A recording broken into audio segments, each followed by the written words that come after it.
This video is going to walk you through a tour of your WordPress dashboard. Now the WordPress dashboard is the central location of all the content management features in your WordPress site. You get there by typing into your browser's address bar up here the URL to your WordPress site /wp-admin.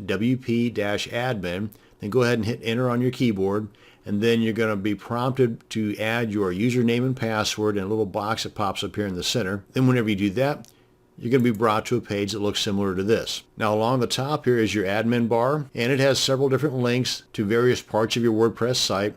Over on the far left, you've got this icon here for WordPress, and if you hover over that, you get this little drop-down menu. Next to that is the title of your WordPress site and a little house looking thing. If you click on that, or this link here, it says visit site, that's going to take you to your main page of your WordPress site. Then next to that, you can access comments. Then next to the comments link, moving to the right, you have the new link where you can add a new post, new media, that's like videos and images and such, new page, and new users.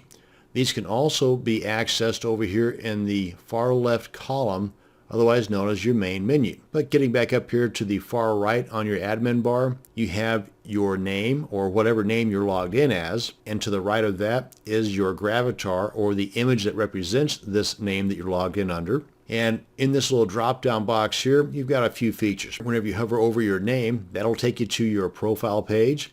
Likewise with this guy here that says edit my profile, just click on that. They'll take you to the same page. And then here we'll log you out. Now here in the middle, we've got the various modules that can be moved around or even removed by clicking on the Screen Options tab up here at the top right.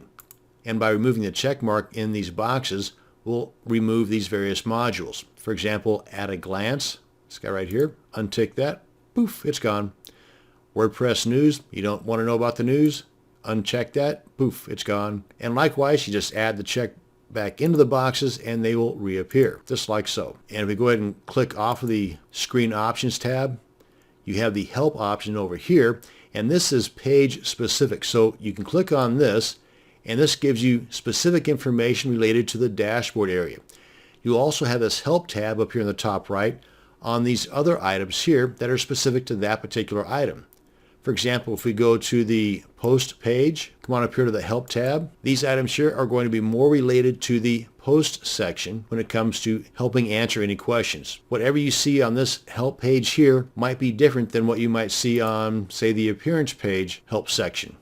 This is more related to the themes. So now if we take a closer look to the main menu over here on the left, you see the various titles here and the little flyout menu whenever you hover over these items. Being brand new to these, they might not mean a whole lot to you, but you'll get accustomed to them over time. Post, just like it sounds, that's where you add a new post. Now whenever you click on this link here, the flyout menu pops down below that item. And you can still access each and every one of those links just by clicking on them. And then moving on down, we've got media. That's where you can add things like images or video or audio files, pages, comments, and appearance. That's pretty important because that's where you can add and customize the various looks or themes of your WordPress site. Along with that, you have access to various widgets, menus, header, background, and editor. Plugins adds a ton of additional functionality to your WordPress site. Users, that's where you can go in and add additional users or access current users or even access and edit your own profile. Tools, and under settings, a lot of cool stuff in here, but that's the makings of a different video altogether. Now I also want to mention that you can collapse this menu to where it's just showing those icons that were to the left of the menu items. So if you want more real estate here in the center, go ahead and collapse that. Otherwise, just click on what looks like a little video play button there, and it will expand that back out to full size. And that's a tour of your WordPress dashboard. Thanks for watching, and you have a great day.